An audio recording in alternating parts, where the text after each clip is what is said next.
Shalom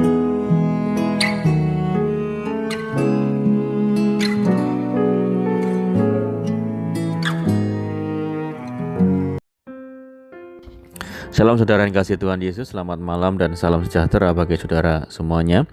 Saya menyapa bagi saudara yang ada di Indonesia dari Sabang sampai Merauke, baik yang di kota maupun yang ada di desa, dan saudara semua ada di pelosok tanah air, saudara yang ada di Malaysia, di Kamboja, di Singapura, di Amerika Serikat. Senang sekali kembali menjumpai saudara pada saat ini. Kiranya damai sejahtera dan sukacita daripada Roh Kudus nantiasa melimpah dalam hati dan kehidupan saudara semua. Dan kiranya saudara semua dalam keadaan sehat selalu, puji Tuhan. Selamat datang kembali di Pokok Anggur bersama saya Yosia Krispianto. Mari saudara, sebelum kita bersama-sama merenungkan firman Tuhan, mari kita bersatu di dalam doa. Bapa di surga, Bapa yang penuh dengan kasih, karunia, Bapa yang baik, Bapa yang kami puji mempermuliakan di dalam nama Tuhan Yesus Kristus. Kami sungguh mengucap syukur oleh karena pertolongan Tuhan, penyertaan Tuhan yang sempurna kami rasakan di sepanjang hari ini, sehingga kami boleh dimampukan Tuhan untuk menikmati dan melewati hari ini, hari yang Tuhan beri untuk melakukan tugas, tanggung jawab serta aktivitas kami. Itu semua karena berkat pertolongan Tuhan. Dan pada saat ini kami kembali rindu untuk merenungkan firman Tuhan. Berbicaralah kepada setiap kami ya Tuhan, urapi kami dan jamah hati kami, sehingga kami dapat memahami maksud firman Tuhan. Terima kasih Tuhan, kami siap merenungkan firman-Mu. Hanya di dalam nama Tuhan Yesus Kristus kami berdoa. Amin. Baik saudara kasih Tuhan Yesus, pembacaan firman Tuhan pada saat malam hari ini terambil dari Roma 1 ayat yang ke-17. Demikian bunyi firman Tuhan. Sebab di dalamnya nyata kebenaran Allah yang bertolak dari iman dan memimpin kepada iman. Seperti ada tertulis, orang benar akan hidup oleh iman. Puji Tuhan. Saudara yang dikasihi Tuhan Yesus, apa yang kita butuhkan untuk bisa bertahan hidup? Yaitu kebutuhan primer, yaitu sandang, pangan, dan papan atau tempat tinggal. Mungkin akan menjadi jawaban bagi kita. Itu memang kebutuhan yang paling mendasar dan akan menjadi ukuran apakah kita sudah hidup dengan layak atau tidak. Karena itulah maka ketiganya disebut sebagai kebutuhan yang primer atau kebutuhan yang utama. Bisakah saudara membayangkan hidup tanpa makan atau tidak punya baju, lalu tidak punya tempat tinggal? Meski mungkin kita bisa bertahan hidup dengan menumpang, tetapi kita tidak bisa selamanya menumpang di rumah orang lain. Tetapi selain ketiga hal ini, Alkitab menyebutkan satu hal lain yang sangat penting saudara, bahkan bisa dikatakan menjadi ukuran dari kehidupan seperti apa yang kita jalani dalam status kita sebagai orang-orang percaya. Alkitab mengatakan dengan jelas bahwa ternyata kebutuhan primer saja tidaklah cukup untuk hidup sebagai orang benar. Alkitab mengatakan ada satu hal lagi yang dibutuhkan untuk hidup sebagai orang benar, dan itu adalah iman. Paulus dalam suratnya kepada jemaat di Roma mengatakan, sebab di dalamnya nyata kebenaran Allah yang bertolak dari iman dan memimpin kita kepada iman. Seperti ada tertulis, orang benar akan hidup oleh iman. Hal ini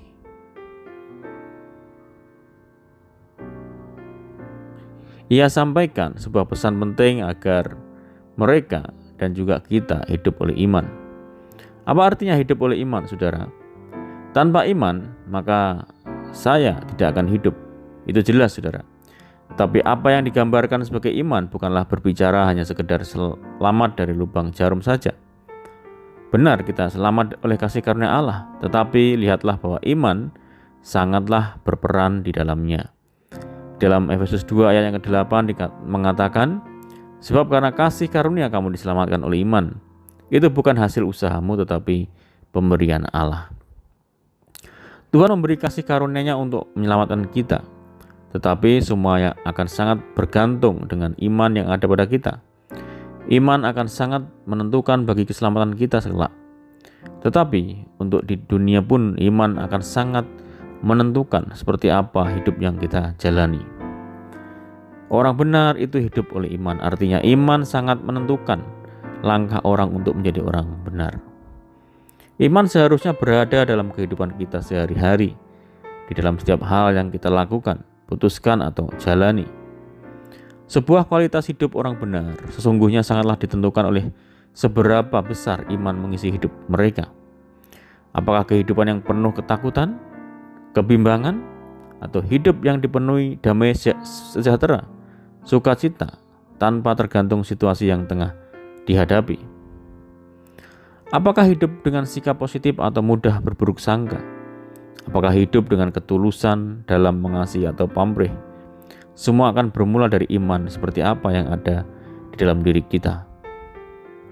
Kebutuhan primer bisa menjamin hidup setiap orang, saudara. Tetapi jika kita ingin hidup berkualitas sebagai orang benar, maka tidak bisa tidak, itu haruslah bersumber kepada iman. Orang benar, kata firman Tuhan, itu hidup oleh iman. Sebaliknya, orang yang tidak mengindahkan itu akan menjadi orang-orang yang tidak disenangi oleh Tuhan. Di dalam Ibrani 10 ayat 38 mengatakan, tetapi orangku yang benar akan hidup oleh iman, dan apabila ia mengundurkan diri, maka aku tidak berkenan kepadanya.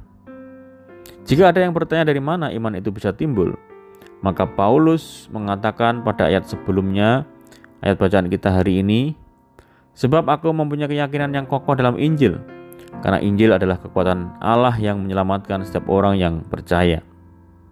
Pertama-tama orang Yahudi tetapi juga orang Yunani. Atau ingat pula bahwa iman timbul dari pendengaran dan pendengaran oleh firman Kristus. Di mana letak kita hari ini, saudara? Seperti apa iman yang ada di dalam hidup kita saat ini? Mari kita pastikan bahwa iman tengah memimpin kita dalam setiap sisi kehidupan. Karena orang benar itu hidup oleh iman. Amin, puji Tuhan. Mari kita berdoa.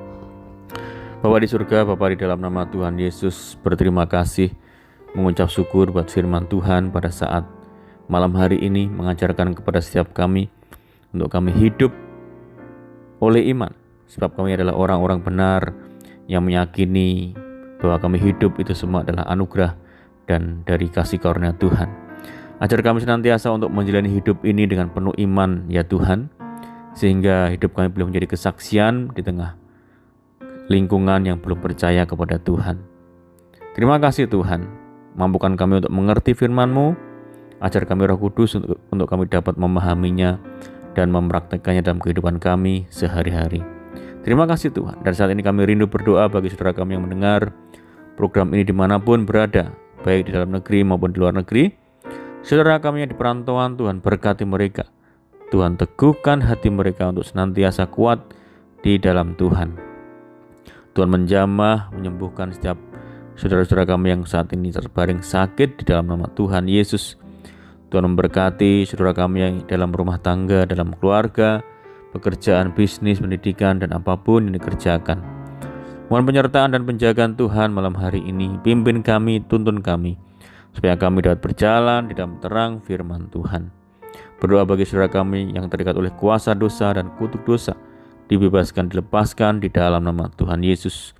Tuhan berikan penghiburan bagi setiap kami yang menderita, berikan kekuatan dan jalan keluar bagi setiap kami yang lemah dan putus asa. Berdoa bagi daerah kami, kota kami, desa kami, negeri kami Indonesia, Tuhan yang memberkati. Terima kasih Tuhan, ini doa kami hanya di dalam nama Tuhan Yesus kami berdoa. Amin. Puji nama Tuhan, saudara, kita sudah mendengarkan firman Tuhan. Saya percaya saudara semua diberkati, tetap bersukacita dalam Tuhan, mengandalkan Tuhan. Sampai jumpa di renungan berikutnya.